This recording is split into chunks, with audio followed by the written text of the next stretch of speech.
Shalom Bapak Ibu, Saudara-saudari semua, selamat datang kembali ke siri pengajaran dari buku Wahyu. Dan terima kasih kerana setia mengikuti pelajaran ini. Masa dan musim kehidupan kekristenan kita akan dihadapkan dengan banyak cabaran, juga penganiayaan. Ini bukan satu ramalan, tapi ini sudah nyata di dalam firman. Bahwa kalau kita adalah orang yang percaya dan takut sama Tuhan, pasti kita akan dianiaya. Jadi jangan kita heran. Tetapi dengan adanya pelajaran seperti ini, bisa membantu kita untuk mendasari iman dan mencari kekuatan dari Tuhan. Terima kasih kerana melakukan hal ini untuk setia menjadi pelajar yang baik. Mari kita berdoa. Tuhan, terima kasih. Kami percaya firman yang kami dengar akan memberi fondasi dan asas kokoh untuk kami hidup menang sebagai orang percaya. Biar apa saja yang datang dan mencabar kami tahu bahwa firman Allah adalah kekuatan, sumber kehidupan, pengharapan yang setia bagi kami yang percaya.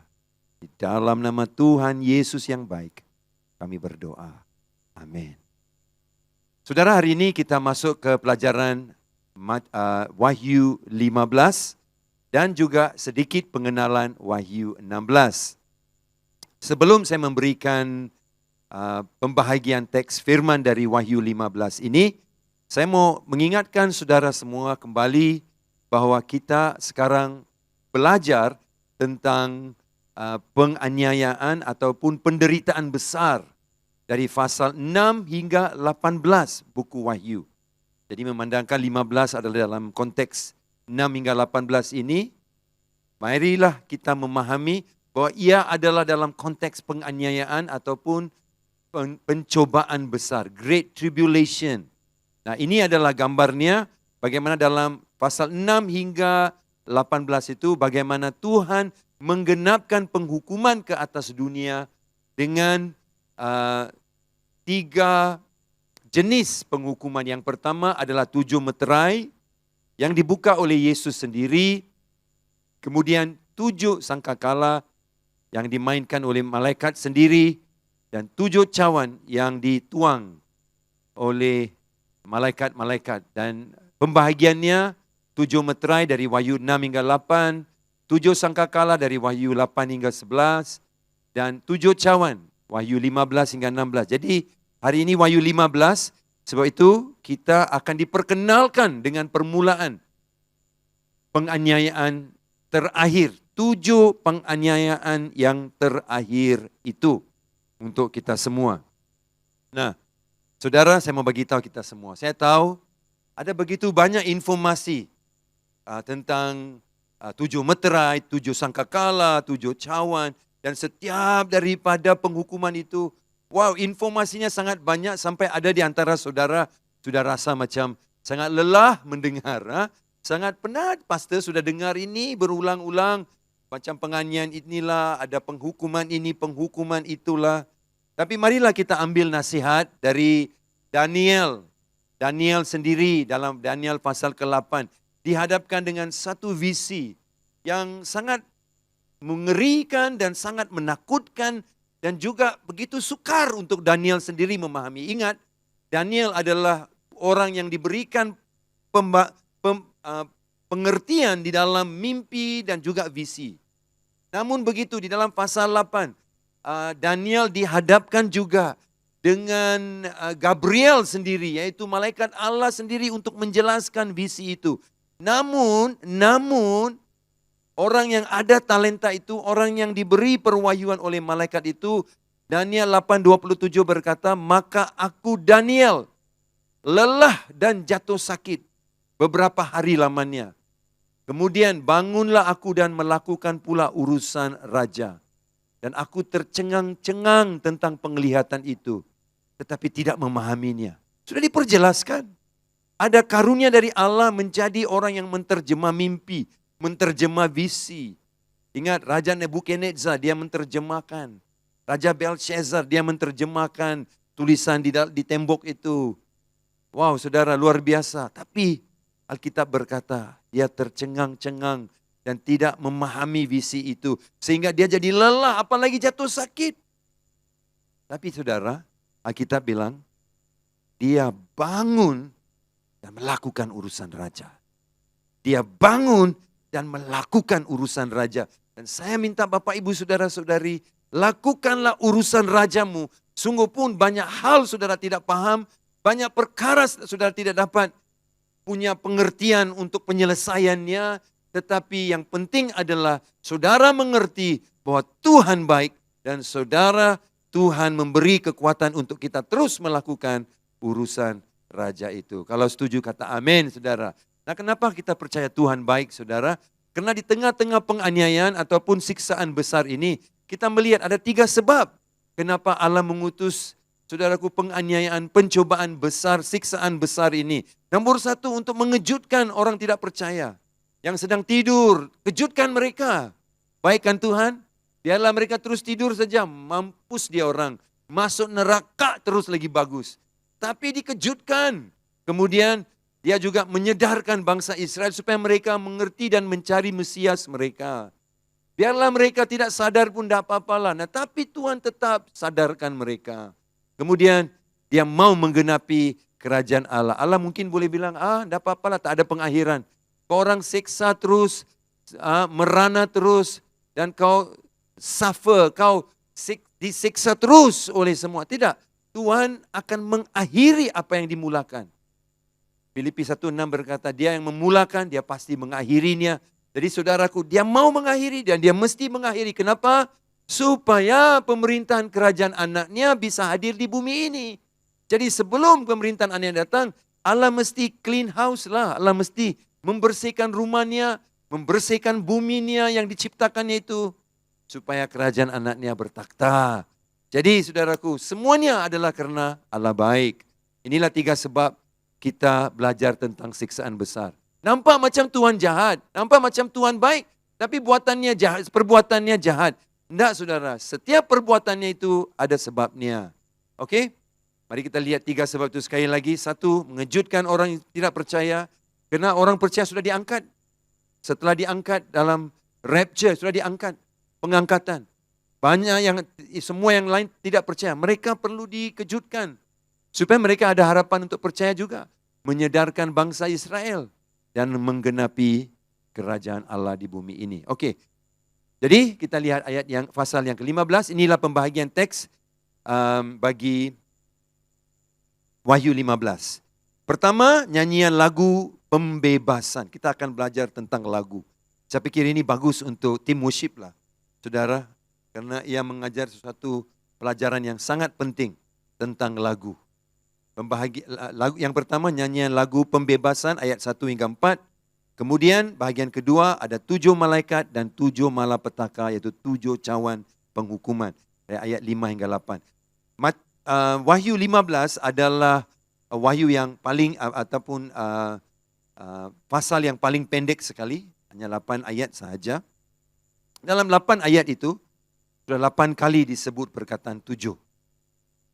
8 kali disebut 7. 7 adalah penggenapan, 7 adalah pengakhiran, 7 adalah nombornya untuk penggenapan akan rencana Tuhan. Kenapa saudaraku? Ini adalah permulaan, pengenalan 7 cawan, yaitu murka dan penghukuman terakhir sekali.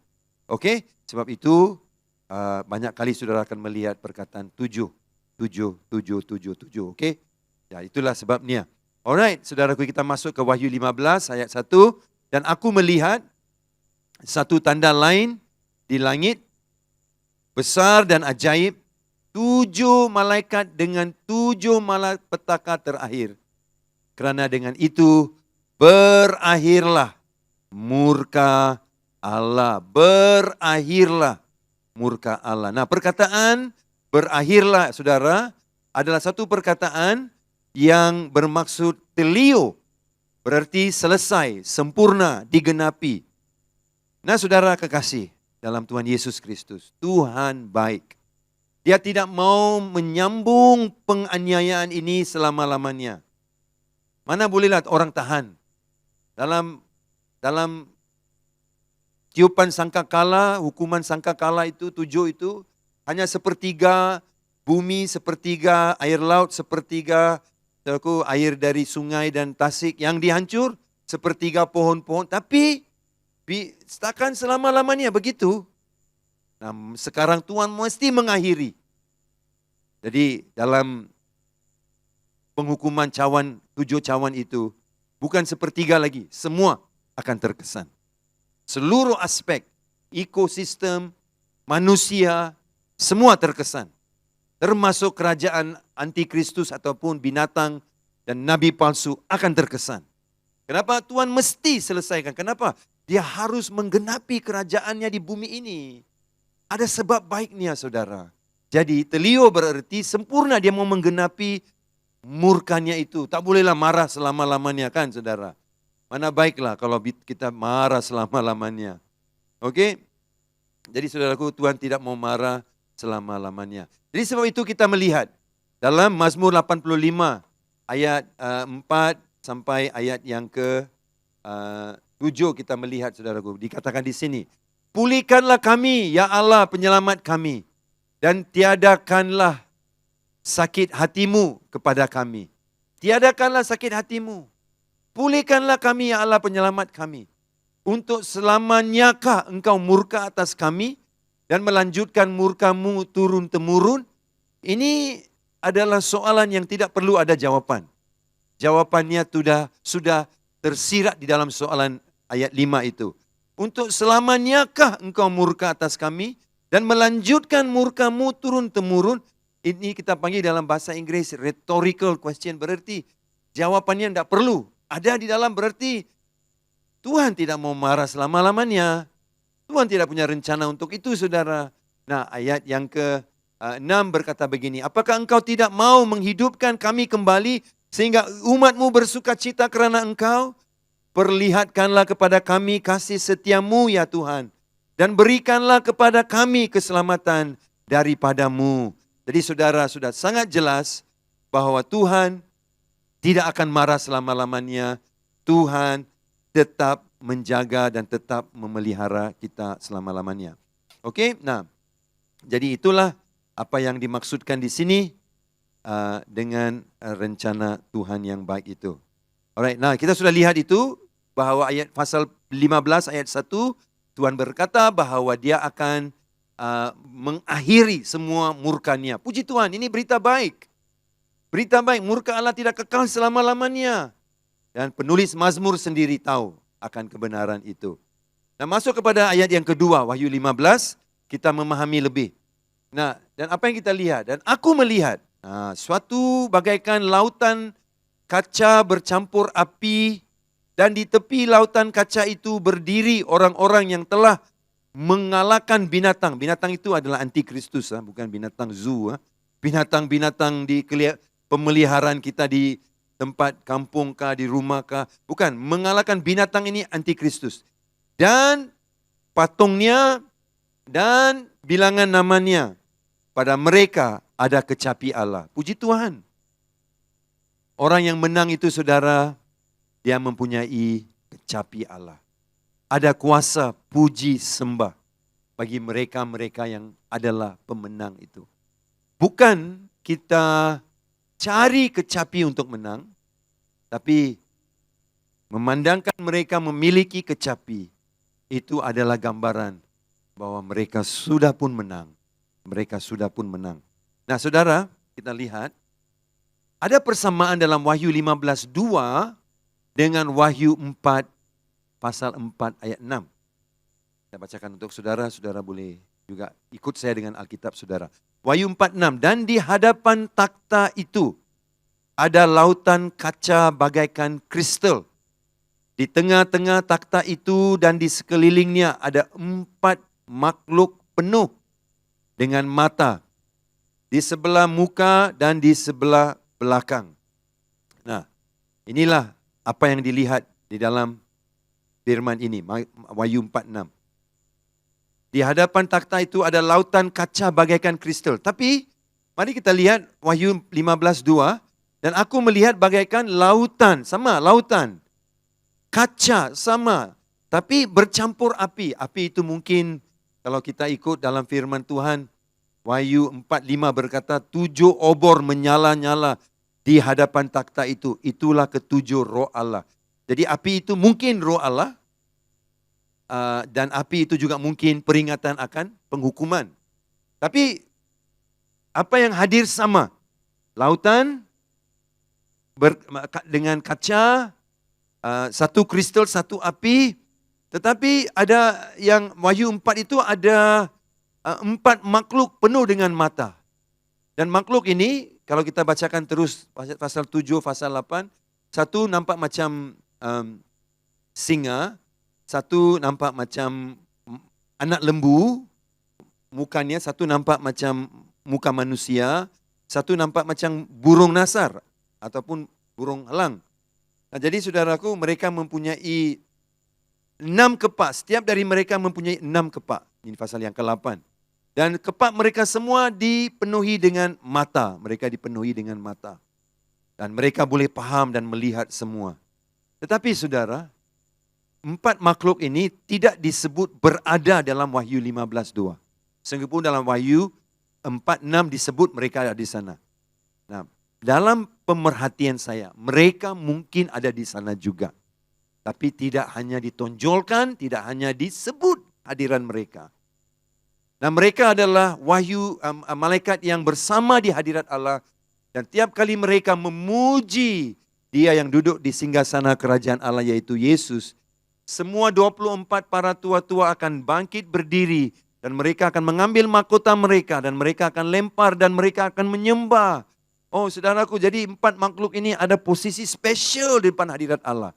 Tetapi dengar baik-baik. Dalam Wahyu 15:2, saudara, mereka tidak disebut tapi mungkin ada di sana. Tetapi ada orang lain dekat takhta itu. Siapa sih orang itu? Mereka yang mengalahkan antikristus, binatang dan patungnya. Disebut 2 benda ya, patungnya dan bilangan namanya. Apa itu saudara? Mereka mengalahkan antikristus. Nah, bila kita kalahkan antikristus, bagaimanakah rupa bentuk antikristus itu? Bagaimanakah rupa bentuk dia ketika dia dikalahkan? Apa yang perlu kita miliki untuk mengalahkan dia? Dia bagi satu hint, dia bagi sedikit idea untuk kita. Yaitu patungnya itu adalah gambaran, figur gambaran, penyembahan, dan bilangan namanya. Yaitu sistemnya. Ya saudara. Nah, tapi sebelum kita melihat dengan lebih dalam apa yang mereka kalahkan, siapakah mereka yang menang itu? Sebelum kita melihat yang menang itu mengalahkan apa, mari kita lihat siapa mereka yang menang itu. Kita lihat Wahyu 15. Orang-orang yang telah mengalahkan binatang itu. Soalan saya kepada Anda, siapa mereka? Kenapa saya tanya soalan ini? Supaya saudara juga boleh jadi macam mereka. Saya pun mau jadi macam mereka. Yang pertama disebut dalam Wahyu 12:11. Dan mereka mengalahkan dia oleh darah anak domba dan oleh perkataan kesaksian mereka, kerana mereka tidak mengasihi nyawa mereka sampai ke dalam maut. Dan inilah kumpulan yang pertama, mereka tidak takut mati, dan tidak, saudaraku, mengasihi hidup mereka, nyawa mereka. Mereka tetap berlawan. Bagaimana mereka lawan? Dengan perkataan kesaksian mereka. Dan dengan mengharapkan kepada kuasa perlindungan darah anak domba. Dan mereka menang. Inilah kumpulan yang mengetahui kuasa Allah. Yang kedua, Wahyu 7:4, Wahyu 14:1 melukiskan gambaran pribadi-pribadi yang sama. Yaitu 144,000 orang-orang Israel. Daripada 12 suku orang Israel itu yang dilihat sebagai umat pilihan Allah yang menjadi saksi-saksi Allah, tetapi akan juga menjadi ancaman kepada antikristus. Tetapi mereka juga menang, saudara. Mereka juga menang. Kita melihat dalam pasal yang ke-14 di mana mereka berdiri bersama-sama dengan domba Allah dalam pasal 14. Nah, di sini kita melihat mereka adalah orang-orang yang mengalahkan binatang itu. Oke, nah siapa lagi saudara yang mengalahkan binatang itu? Wahyu 6:9-11. Dan ketika anak domba itu membuka meterai yang kelima, ini meterai yang kelima ya. Aku melihat di bawah mezbah jiwa-jiwa mereka yang telah dibunuh. Nah, ini mereka yang mati karena dibunuh karena firman Allah dan oleh karena kesaksian yang mereka miliki. Kesaksian apa? Dalam Yesus Kristus. Kemudian kita lihat siapa mereka lagi. Dan ayat 10, dan mereka berseru dengan suara nyaring. Mereka tidak takut. Mereka berseru dengan suara nyaring. Berapa lamakah lagi ya penguasa yang kudus dan benar? Engkau tidak menghakimi dan tidak membalaskan darah kami kepada mereka yang diam di bumi. Nah, ayat 11, dan kepada mereka masing-masing diberikan sehelai jubah putih dan kepada mereka dikatakan bahwa mereka harus beristirahat sedikit waktu lagi sehingga genap jumlah kawan-kawan pelayan dan saudara-saudara mereka yang akan dibunuh sama seperti mereka. Nah, saudara, kumpulan pertama Wahyu 12, kumpulan kedua dalam Wahyu 7 dan Wahyu 14, kemudian kumpulan ketiga adalah mereka dari Wahyu yang ke-9.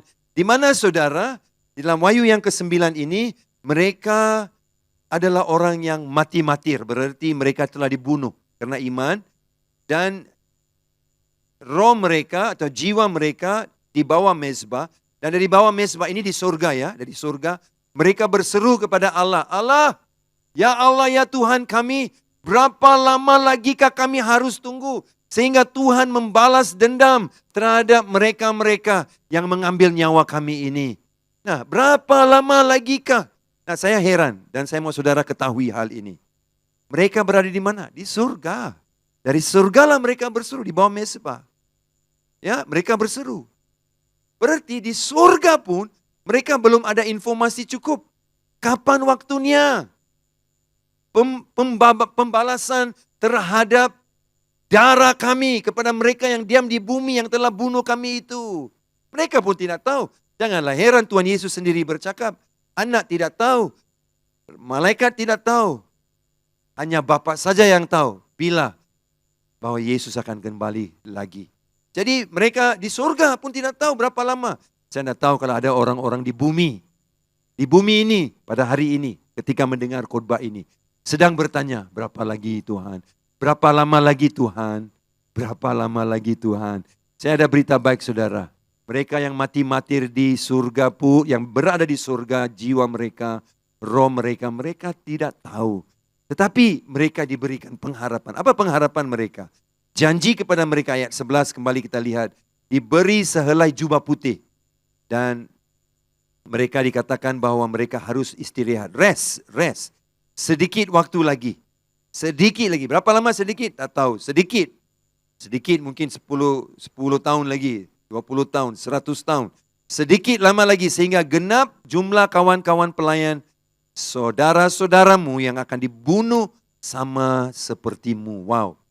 Jadi mereka diberi pengharapan. Pengharapan itu adalah it will happen. Pasti itu akan terjadi. Bukan janji kosong, omong-omong kosong, pasti terjadi. Apa yang Allah mau adalah rehat, rest. Jangan stres kawan, rest.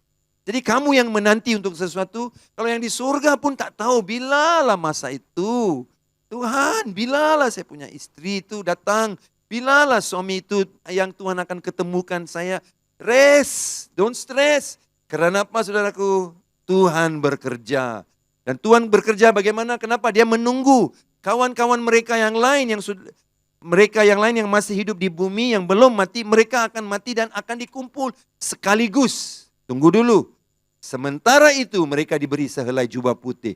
Berarti Tuhan mengenal dan Tuhan mengakui pengorbananmu. Dan kedua Tuhan juga bilang, jangan stres, tunggu, rehat. Karena Tuhan sedang bekerja. Oke saudaraku? Nah itulah bagi mereka yang sudah menang itu. Sangat-sangat penting. Nah, apakah yang menyebabkan mereka menang? Apakah yang mereka terpaksa berdepan dalam proses untuk menjadi pemenang itu? Apakah itu? Yang pertama adalah mereka harus menang 2 bidang penguasaan binatang atau manusia atas manusia. Ada 2 bidang penguasaan binatang itu ataupun antikristus atas manusia. bidang kuasa pertama adalah penyembahan. Kita lihat perkataan patung. Ini adalah penguasaan agama. Memanglah dia akan gunakan penguasaan agama karena dengan agama senang mau kontrol orang.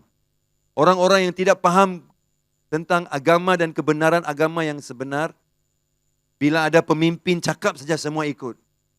Tidak tahu kebenaran firman. Tidak tahu apa itu dari dasar firman atau tidak. Ikut saja. Jadi pak turut. Takut kalau tidak turut, nanti tak dapat berkat. Tidak boleh masuk surga. Jadi ikut saja. Tetapi di sini saudara, itu yang digunakan. Binatang itu menggunakan dua bidang penguasaan. Satu adalah agama. Bagaimana dia menggunakan penguasaan agama? Wahyu 13:14b berkata begini, dan ia menyuruh mereka yang diam di bumi supaya mereka mendirikan patung untuk menghormati binatang yang luka oleh pedang namun tetap hidup itu. Berarti saudara, antikristus dengan bantuan daripada nabi palsu akan memungkinkan semua orang menyembah patung itu. Inilah bidang kuasa dia yang pertama, yaitu penguasaan agama. Penguasaan agama. Inilah yang dia akan gunakan. Tapi mereka menang juga. Umat Allah menang juga. Karena mereka tahu ini penguasaan agama yang salah, agama sesat. Tidak masuk jalur firman Allah yang sebenarnya. Hati-hati saudara, di akhir zaman ini, orang akan memperkudakan agama untuk menyesatkan kita daripada firman Allah yang sebenar, yaitu Alkitab. Jadi saudara, antikristus akan menggunakan patung. Itulah bidang kuasa dia yang pertama, penyembahan. Nampak agamawi kan? Nampak very spiritual kan? Itulah cara iblis menyelewengkan kita. Kalau boleh pakai agama, sebutan-sebutan agama, nama saja itu dari Alkitab, orang percaya. Janji tidak betul, tidak masuk jalur yang sebenar, itu belum dicek, belum diperiksa. Jadi paturut saja. Nah itu bahayanya. Nah, jadi si antikristus akan menggunakan taktik yang sama. Itulah yang mereka tewaskan. Sebab itu mereka boleh berdiri di takhta kerajaan Allah. Kedua, apakah yang mereka tewaskan? Bidang penguasaan binatang adalah, yang kedua adalah bilangan namanya. The number of his name. Apa itu saudara? Bilangan namanya. Nah, ada namanya itu digunakan untuk membentuk satu nombor. Dalam Wahyu 13 kita ada baca itu. Apakah nombor manusia itu? 666. Ingat nak, 6 seperti 7 tadi ya, tunggu dulu. 7 adalah nombor penggenapan. Kan? 7 nombor penggenapan. Nombor yang sering dikaitkan dengan Tuhan. Tapi 6 adalah nombor manusia. Man, flesh, daging. Yaitu kekuatan manusia. Jadi antikristus akan menggunakan namanya dan membentuk satu nombor di mana semua orang akan dipaksa mengambil nombor itu. Coba lihat. Wahyu 13, 16 hingga 17 ya. Wahyu 13. Semua orang kecil atau besar, kaya atau miskin, merdeka atau hamba, diberinya tanda. Tanda pada tangan kanannya atau pada dahinya. Kita dah baca ini dan belajar ini dari Wahyu 13. Ayat 17. Tidak seorang pun yang dapat membeli atau menjual kuasa ekonomi di tangan binatang itu. Selain daripada mereka yang memakai tanda itu, yaitu nama binatang itu atau bilangan namanya. Jadi nama binatang itu ada satu bilangan. Nama dia selalu dikaitkan dengan satu bilangan. Jadi 666. Senang mau ikut, senang mau ingat. Senang untuk dijadikan identitas. Jadi yang bilangan namanya ini saudara adalah sistem dunia. Sistem dunia yang akan diguna pakai untuk menguasai manusia. Termasuk mereka-mereka dibilang kalau kau tidak ambil sistem ini, kau tidak ambil angka ataupun bilangan nama ini, Kamu tak boleh beli barang, kau tidak boleh keluar rumah, kau tidak boleh naik pesawat, kau tidak boleh buka bank account, kau tidak boleh ambil obat, kau tidak boleh, saudara, kalau semua ini tak boleh buat, tidak boleh beli obat, tidak boleh makan, sudah tidak ada kebebasan travel, orang akan takut, dan bilangan namanya adalah sistem penguasaan dia dari segi ekonomi, kesehatan, politik, media, kehidupan harian, lain-lain, persekolahan, semua saudara, pendidikan akan berdasarkan ini. Waktu COVID dulu saudara, orang yang tidak ambil vaksin itu di negara luar, mereka tidak dibenarkan masuk ke kampus kerana tidak ada vaksin COVID. Dan sudah dikontrol student-student yang tidak mau ambil vaksin COVID itu, tidak boleh masuk kelas, tidak boleh travel, tidak boleh masuk ke gym, tidak boleh masuk ke gereja, tidak boleh masuk ke sekolah, tidak boleh beli barang, beli makanan, ekonomi terbatas. Nah, pandemik mereka sudah tunjuk itu bisa dilakukan. Apalagi antikristus datang, dia boleh gunakan sistem yang sama. Saya tidak cakap vaksin, saya bilang sistem yang sama macam itu. Mungkin bukan vaksin, tapi dia akan pakai tanda untuk mengontrol saudara. Dan ini yang mereka kalahkan. Berarti umat percaya yang tidak takut mati, tidak takut kepada patung penyembahan dan bilangan namanya, mereka lawan, tetap lawan sampai saudara mereka menang dan mereka mengalahkan sistem penguasaan dunia ini. Sebab itu mereka berdiri di depan hadirat Allah. Di dalam takhta itu dalam pasal 15 ayat 1. Karena mereka mengalahkan yang susah. Coba lihat dalam berita tiap hari mereka dengar. Wah, orang-orang yang tidak ambil tanda itu adalah pemberontak. Mereka harus ditangkap. Kalau kamu tengok ada orang yang tidak, kamu balas mereka, kau pukul mereka, kau boleh suruh report polis. Wow, saudaraku, orang Kristen akan mula menjadi tertekan karena mereka tidak mau ambil tanda itu. Karena mengambil tanda itu berarti kita menyembah patung itu dan bukan Yesus. Jadi saudaraku, mereka menang. Kenapa saya ambil masa lama untuk cakap pasal ini? Sebab ini penting. Nah, mengikut apa yang saya sebutkan, kita akan diangkat melalui pengangkatan. Tetapi ada orang-orang yang tertinggal di bumi ini, mereka lihat, mana orang Kristen? Wow, berarti iman mereka itu benar. Kita juga mau iman yang sama. Banyak ramai orang di dunia akan mula percaya dengan Yesus. Mengikuti Yesus dan percaya dengan siapa Tuhan Yesus. Sebab itu, saudaraku, mereka akan dianiaya dan mereka menang, puji Tuhan. Ini yang saya sebutkan. Sungguh pun susah, ada sistem Babel ataupun sistem dunia yang dikenal sebagai Babel yang akan lawan orang percaya. Dan ada penyembahan yang dipaksakan. Tetapi mereka menang. Saudara juga boleh menang. Jadi saudara, inilah yang terjadi. Dan Wahyu 15 ayat yang ke-3 berkata begini. Dan mereka menyanyikan nyanyian Musa, hamba Allah, dan nyanyian anak domba. Bunyinya, besar dan ajaib segala pekerjaanmu. Yang pertama yang mereka katakan adalah pekerjaan Tuhan.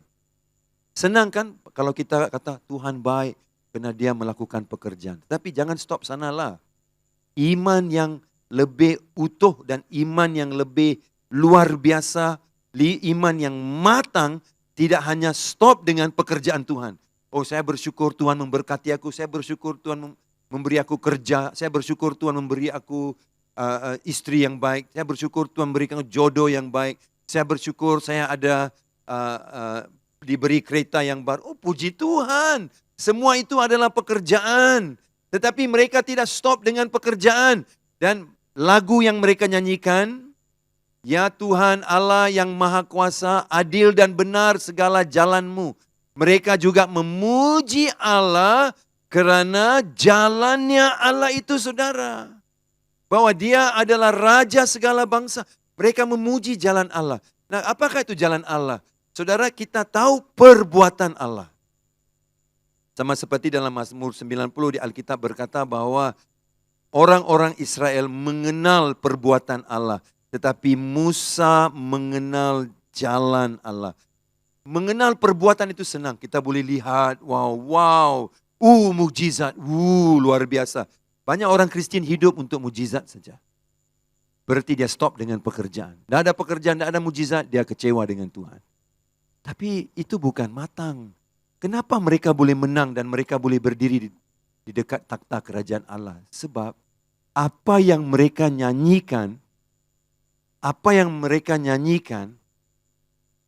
memberikan kepada kita rahsia kepercayaan mereka.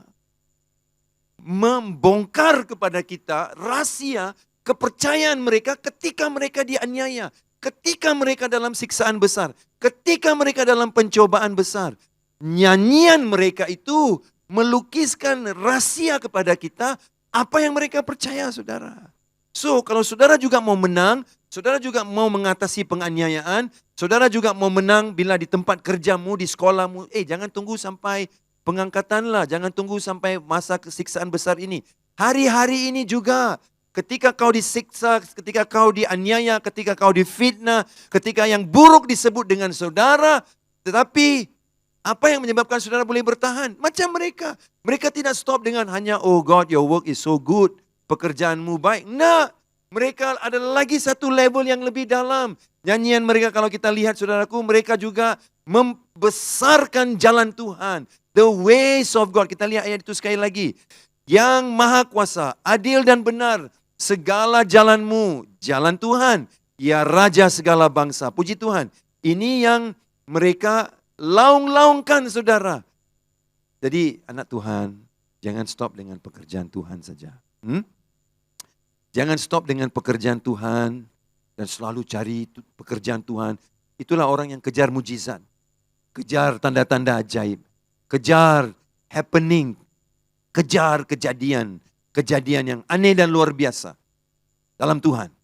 Tapi kalau tidak ada semua itu, iman kita masih utuh, kokoh dan diberkati.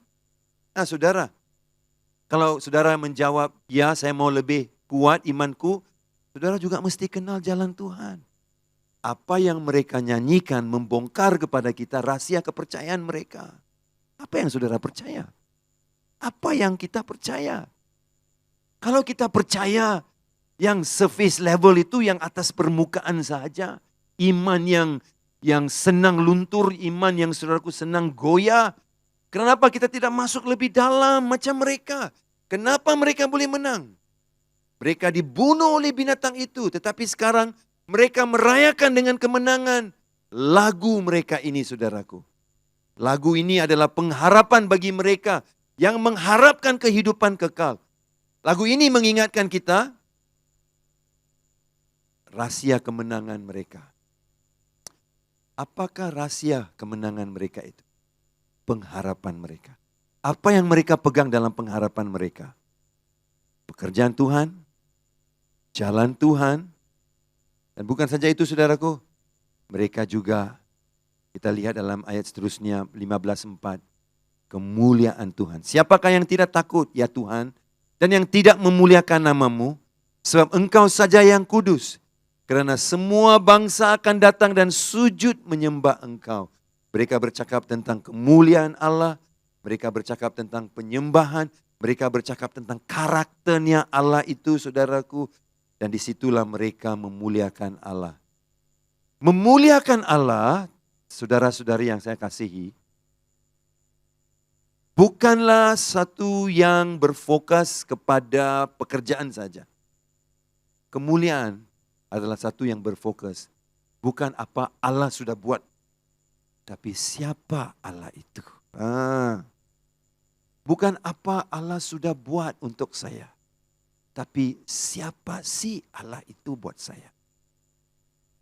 Jadi saudara Bapak Ibu yang saya kasihi, kalau iman kita mau kuat dan berdiri di musim penganiayaan dan pencobaan, ingat, apa yang saudara nyanyikan dalam hidup saudara. Setiap kali ketika saudara membuat penyembahan pribadi di rumah, atau ketika saudara bawa mobil, apa yang lahir lagu-lagu itu? Sebenarnya membongkar rahasia pengharapan kamu. Betul. Membongkar rahasia pengharapan kamu. Apa pengharapan saudara? Pengharapan saudara dilukiskan, digambarkan dalam bentuk apa? Bagi mereka, pengharapan mereka dilukiskan dalam bentuk apa? 1, pekerjaan Tuhan. 2, jalannya Tuhan. 3, oh, bukan kerja Tuhan lagi. Bukan sajak jalan Tuhan lagi. Tapi siapa Tuhan itu? Jadi orang Kristen, kalau kita mau menang atas binatang ini, dan ada banyak binatang lain di dunia ini yang punya roh antikristus yang sama, untuk kita menang atas mereka, lagu kamu mungkin mesti tukar, saudara. Your song must change. You need to change your song. Kau harus tukar lagu kau itu. Lagu kamu tidak boleh hanya yang berbicara tentang pekerjaan Tuhan. Lagu kau mesti bercakap tentang jalan Tuhan. Bercakap tentang siapa Tuhan. Siapa dia. Baru ketika kau kecewa, kau ditolak orang, kau ditinggalin orang, kau dianiaya orang, kau difitnah orang, kau ditolak orang. Saudara, apa yang telah kau nyanyikan selama ini akan membuktikan kau punya pengharapan di waktu-waktu susah itu atau tidak. Tukar lagu kamu. Kalau hanya selalu nyanyikan pekerjaan Tuhan saja. Amatilah dan hayatilah pekerjaan dia. Dan juga siapa dia, kemuliaannya. Sebab engkau saja yang kudus. Karena semua bangsa akan datang dan sujud menyembah engkau. Bagaimana saudara boleh menjadi penyembah yang benar? True worshippers. How do you become true worshippers? Banyak kali kita dengar, I want to be a true worshipper. A true worshipper tidak boleh hanya satu level, surface level penyembahan dia. Dia harus masuk. Bukan hanya pekerjaan Tuhan, tapi jalan Tuhan. Kemuliaan Tuhan. Wow. Saudara, pengisian lagu yang dinyanyikan itu membantu kita menjadi penyembah Allah. Karena apa yang dinyanyikan berbicara tentang pengharapan yang kita pegang selama ini. Yaitu pengharapan di dalam Tuhan mereka. Ini yang kita perlukan untuk menemukan pengharapan saudara juga. Apa yang kita menyanyi mendasari pengharapan kita. Dan doa saya, pengharapan saudara didasari oleh 3 ini. Pekerjaan Tuhan, jalan Tuhan, dan juga kemuliaan Tuhan. Amin, saudara. Dan itulah lagu mereka. Lagu mereka ini dikenali sebagai lagu Musa.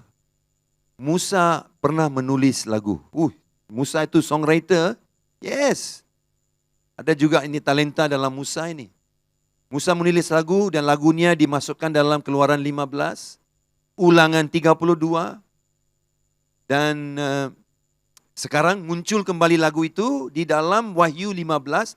Tetapi di dalam Wahyu 15 disebut lagu Musa dan juga lagu anak domba dan nyanyian anak domba.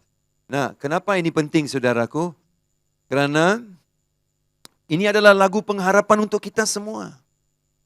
Bagaimana Musa mengalahkan saudara binatang pertama dia ketika mereka keluar dari tanah perbudakan. Siapa binatang pertama mereka? Yaitu keluaran pertama mereka di bawah binatang pertama Fir'aun. Dan sistem Mesir itu yang memaksa mereka menyembah cara orang Mesir saja. Tetapi saudaraku, Musa mengalahkan ketika mereka keluar dari tanah perbudakan dan sampai ke tanah dan berjalan untuk memasuki tanah perjanjian. Dan ketika mereka keluar dari Laut Merah, saudaraku, mereka menyanyikan lagu, saudaraku, lagu kemenangan, lagu keluaran, lagu kemenangan mereka dari binatang pertama. Sekarang kita diberikan juga gambaran bahwa mereka yang telah mati untuk Tuhan Yesus menyanyi. Dan mereka menyanyikan seperti lagu Musa yang pertama, keluaran pertama. Ini adalah keluaran kedua daripada binatang yang lebih dahsyat daripada Fir'aun. Yang mana binatang ini akan menguasai seluruh dunia. Dan mereka menang. Kenapa? Mereka menang Kerana ada Yesus anak domba di dalam lagu mereka. Berarti saudaraku, renungan mereka, lagu mereka, bukan hanya lagu yang hanya berbicara tentang apa yang sudah terjadi dan melalui juru selamat yang pertama yaitu Musa bagi orang Israel. Tetapi kita punya juru selamat yang lain yang bagi seluruh dunia, bukan hanya untuk Israel dan orang umat Israel yang keluar dari tanah perbudakan. Lebih kurang 2 juta, tetapi kita ada juru selamat untuk seluruh dunia, saudaraku, yaitu anak domba Allah. Pastikan dia ada di dalam lagu saudara. Pastikan ada fokus tentang anak Allah, domba Allah di dalam lagu saudara. Karena itu memantapkan lagi pengharapan saudara menghadapi semua yang menjadi kesusahan buat saudara dan penganiayaan dalam hidup saudara. Ada amin saudara? Haleluya, puji Tuhan. Kemudian sekarang kita datang ke bahagian kedua, yaitu saudaraku 7 malaikat dan 7 cawan penghukuman. Yaitu dari ayat 5 hingga 6. Okey, kita lihat ini. Kemudian daripada itu aku melihat orang membuka bait suci. Kemah kesaksian. Bait suci itu dikenali sebagai the tent of witness. Kemah kesaksian. Di surga.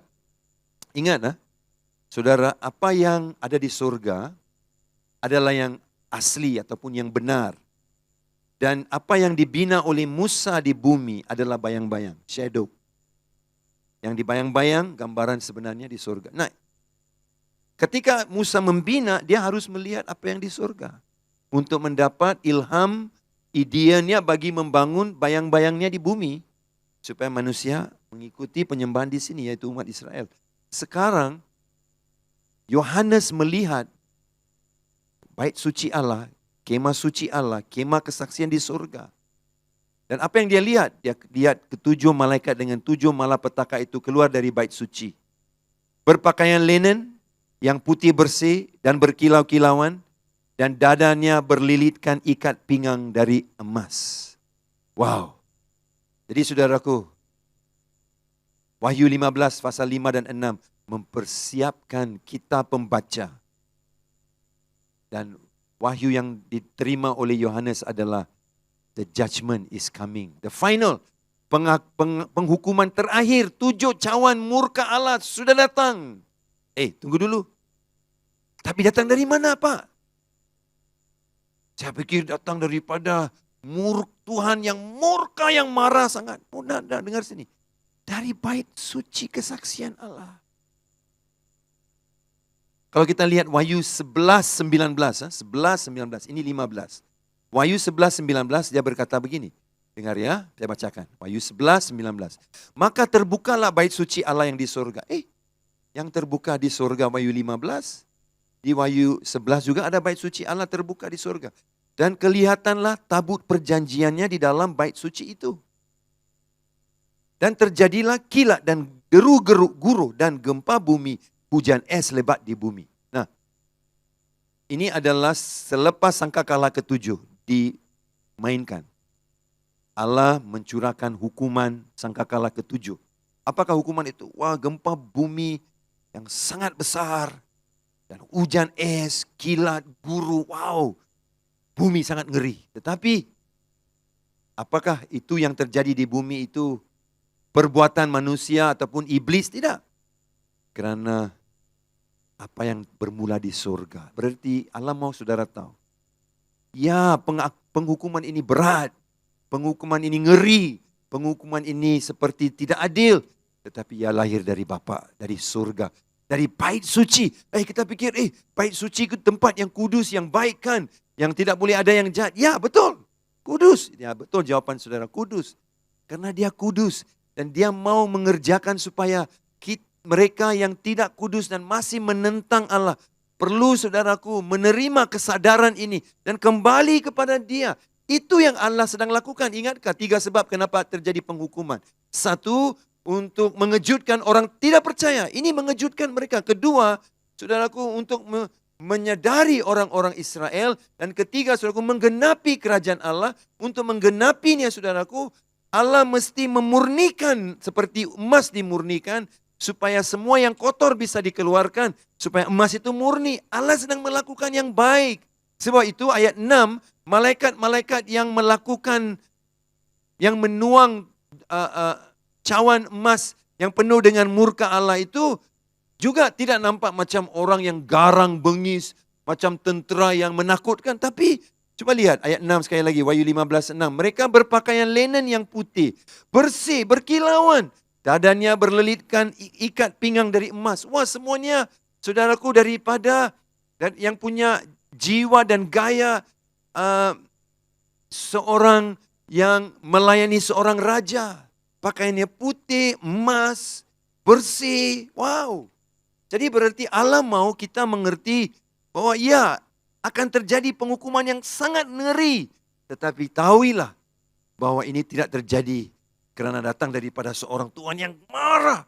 Yang hanya mau lihat manusia hancur. Macam seorang bapa atau ibu yang sangat marah. Sampai lupa diri, diambilnya rotan, dipukul. Sampai mungkin ada kalanya anak itu berdarah. Itu cara hukuman salah. Cara hukuman salah. Karena lahir daripada marah. Ini lahir daripada karena hati Bapa yang besar. Menyadarkan orang. Mengejutkan orang Israel. Dan juga saudara. Untuk menggenapi kerajaan Allah. Jadi saudara. Kita lihat. Bait Allah di dalam Wahyu 11.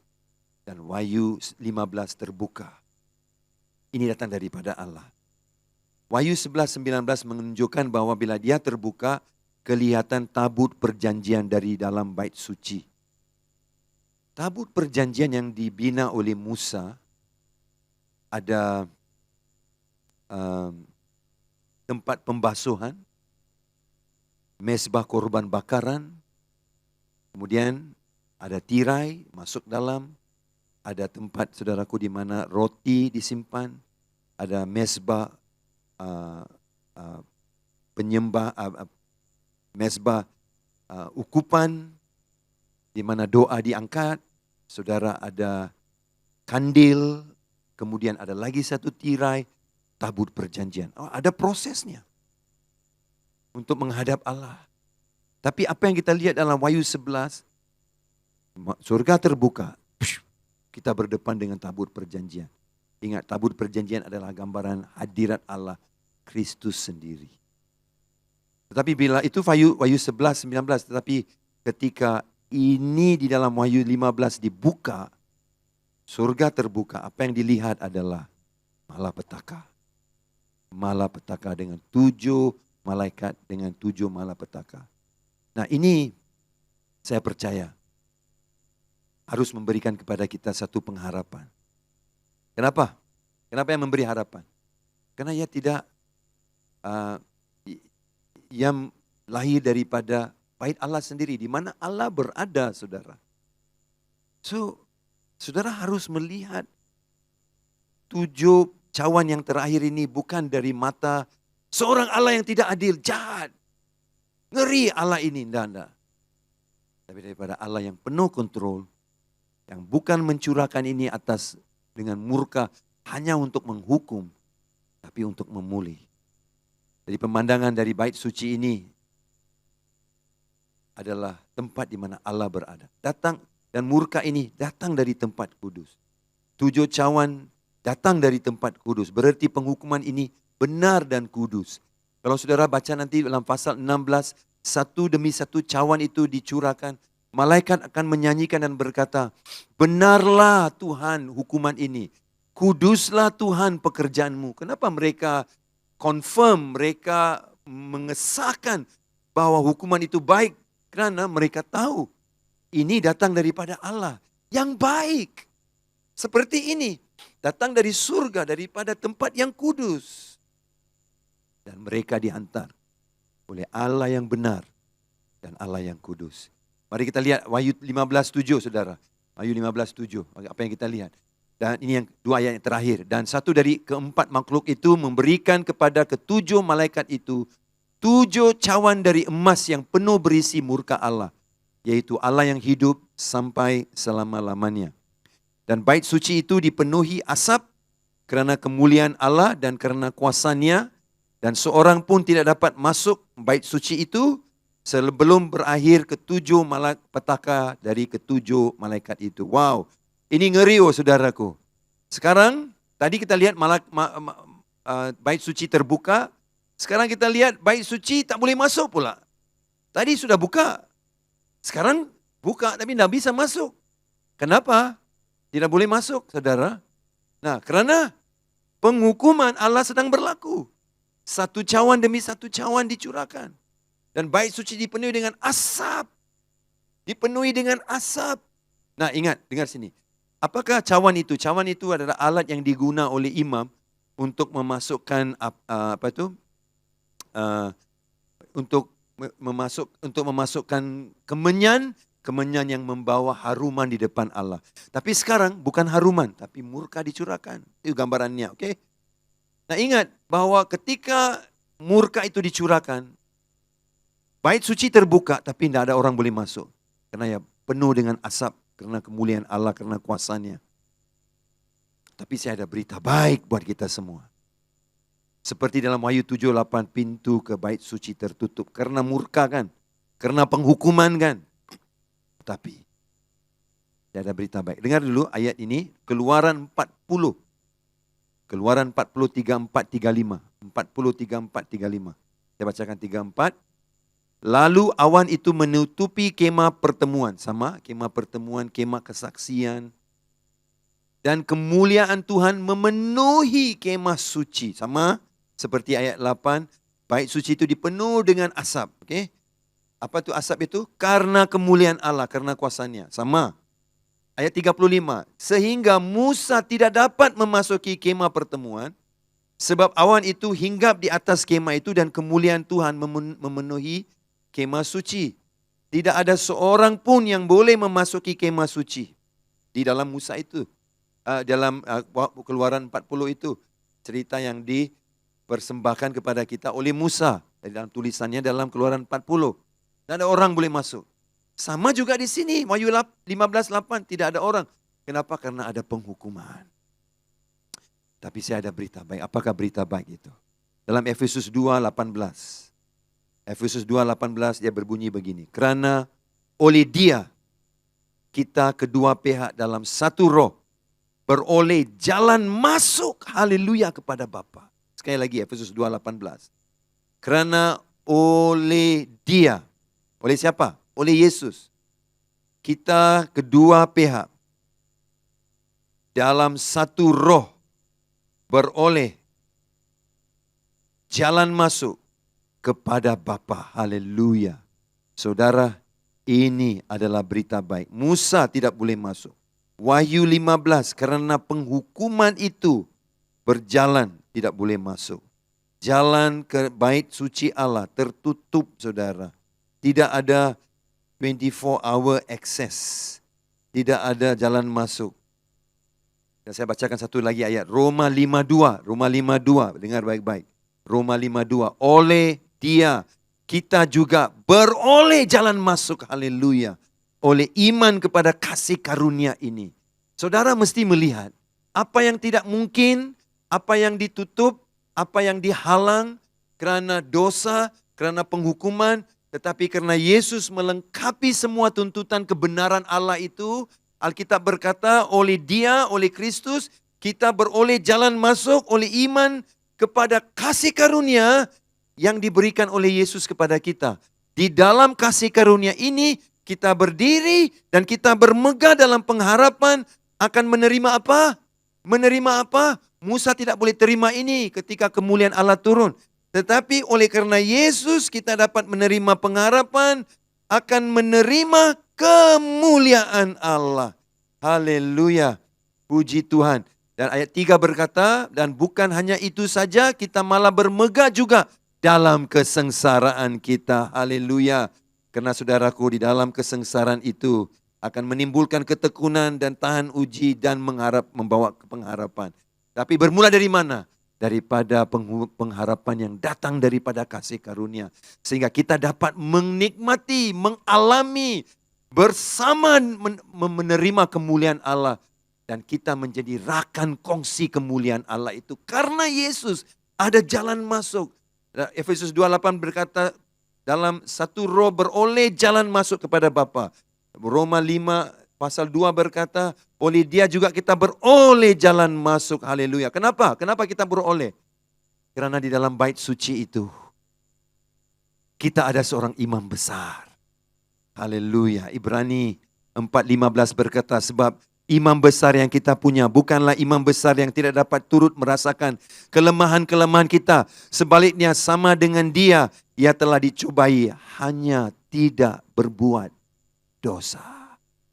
Kita punya imam besar. Dan sebab itu dalam ayat yang seterusnya, Ibrani 4:16, tadi 4:15 kan, di mana kita diperkenalkan imam besar karena dia. 4:16 berkata, marilah kita dengan penuh keberanian menghampiri takhta kasih karunia, supaya kita menerima rahmat dan menemukan kasih karunia untuk mendapat pertolongan kita pada waktunya. Amin.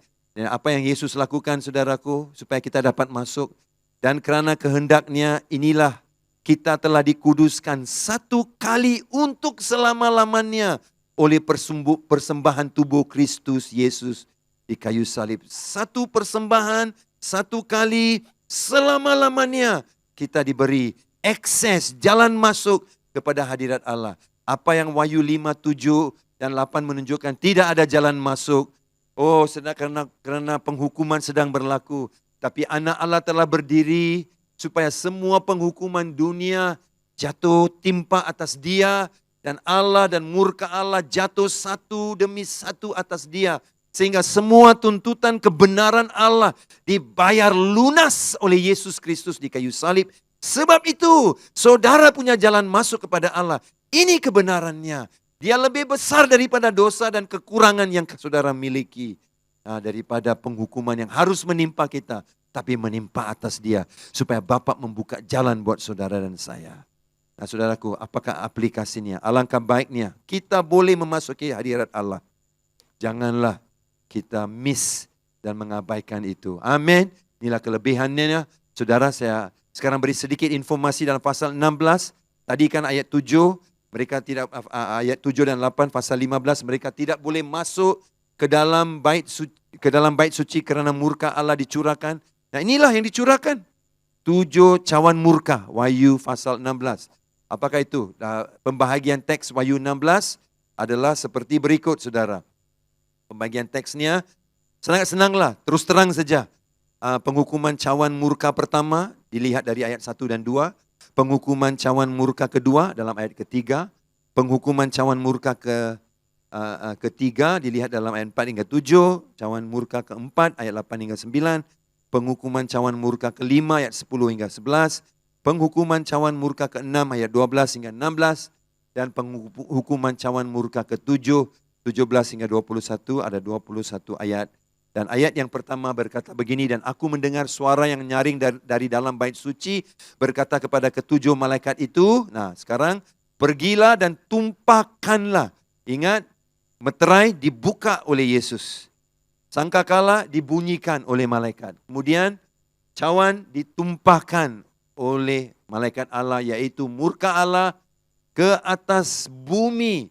Nah, saudara ingat, tadi saya sudah berkata dengan saudara bahwa penghukuman meterai dan penghukuman sangkakala hanya sepertiga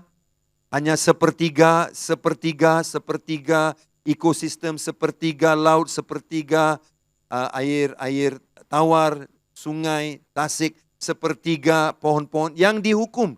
Tetapi dalam penghukuman cawan ini, saudara, seluruh bumi tidak ada lagi separuh-separuh, sepertiga, 2/3 lagi. Tidak, seluruh bumi cawan murka Allah itu dicurahkan. Sebagai penutupan dan persiapan untuk masuk ke pasal 16 minggu depan, saya berikan sedikit perbandingan, carta perbandingan penghukuman. Di Wahyu yang kita sudah lihat, di Wahyu ada 3, penghukuman meterai, penghukuman sangkakala, penghukuman cawan. Tapi di Mesir ada dan setiap dari meterai, sangkakala, cawan ada 7. 7. Tapi di Mesir ada 10 tulannya. Ada di antara mereka saling bertindih ataupun ada persamaan di antara cawan dengan sangkakala, dengan cawan, dengan Mesir, ada kerana Tuhan mengerjakan semua ini untuk kebaikan manusia, bukan keburukan. Okey, kita lihat saudara, meterai satu, ada seorang penakluk, ada perang, kemudian ada kelaparan, kemudian terjadilah maut yang berterusan, selepas itu ada keluhan yang mati untuk yang mati untuk melihat dan menerima Yesus daripada orang-orang percaya. Keluhan ini adalah keluhan orang-orang percaya ya, dan mereka mati untuk Yesus dan mereka mengeluh, berapa lama lagi Tuhan kami harus tunggu. Itulah setelah meterai yang kelima, meterai yang keenam, gempa bumi dan tanda-tanda di langit. Kemudian meterai yang ketujuh adalah penghukuman sangkakala diumumkan bila meterai ketujuh selesai. Okey, kemudian sangkakala pula Wahyu 8 hingga 11, hujan batu, sama juga ada juga hujan batu di tempat lain, hujan atau hujan es, ya kan? Di Mesir juga ada hujan es. Nah, saudara, kemudian laut diracun, sungai dan mata-mata air diracun, kemudian ada kegelapan. Di Mesir juga ada kegelapan. Kemudian kita melihat ke depan, yaitu sangkakala, hukuman yang kelima, belalang penyiksa, hukuman yang keenam, 4 malaikat dan tentera iblis yang keluar untuk menghancurkan orang percaya. Dan kemudian penghukuman ketujuh dalam sangkakala ketujuh adalah penyembahan yang terjadi di surga, tetapi di bumi terjadi gempa dan juga terjadi hujan es, guru, petir dan seterusnya, sangat ngeri. Ya, inilah semua penghukumannya. Kemudian bila cawan, nanti ini akan kita belajar Wahyu pasal 16 minggu depan, bermula dengan bisul, kemudian laut diracun, sama seperti sangkakala. Kemudian sungai mata air diracun. Tapi bedanya laut dan sungai mata air diracun, ya hanya sepertiga. Tetapi di bawah cawan, seluruh laut, seluruh sungai dan mata air diracun. Kemudian kegelapan pasal 4. Kemudian, tetapi di dalam, cawan, di bawah cawan, penghukuman keempat adalah matahari yang menghanguskan, sangat panas, matahari menjadi 7 kali ganda panas.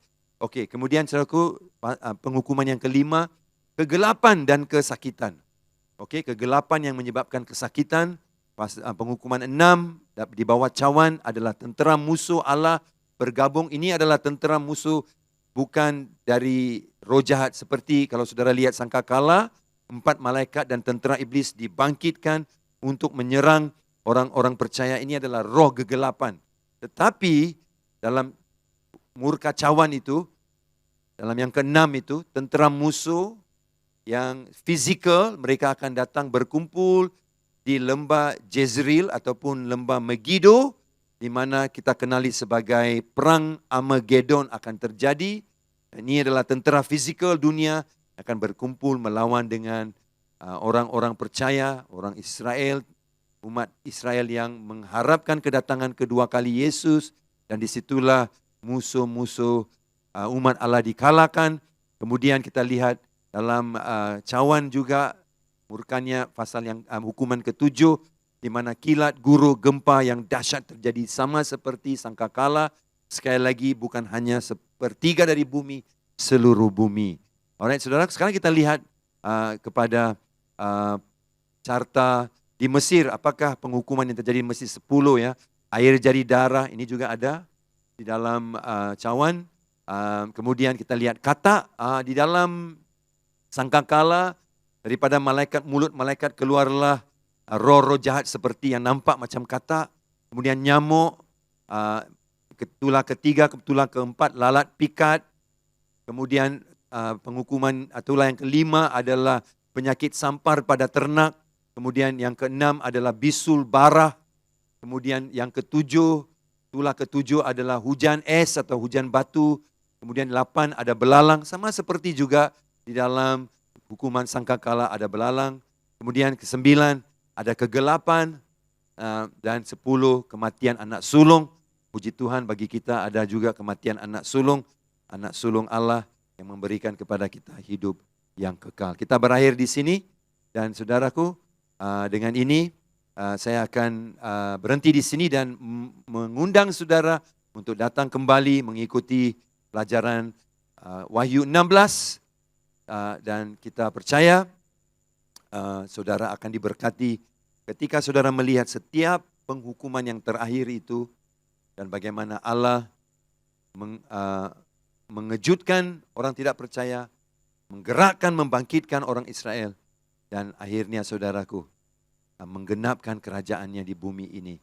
Jadi jangan melihat penghukuman ini sebagai satu yang jahat, tapi satu yang Allah sedang kerjakan supaya rencana baiknya terjadi untuk dunia. Saya berdoa Tuhan berkati umatmu biar pelajaran ini menjadi kekuatan, pengharapan, penawar, dan juga yang terbaik Tuhan menjadi fondasi kokoh berdepan dengan segala macam ketidakpastian. Terima kasih supaya umat Allah di IPCC dan semua yang mendengar akan mendapat dasar kokoh dalam Yesus Juru Selamat kami. Ajar kami menjadi penyembah benar. Terima kasih Tuhan, saya doakan semua ini hanya di dalam nama Tuhan kami, Yesus Juru Selamat yang baik. Amin. Tuhan Yesus berkati, shalom, kita jumpa lagi.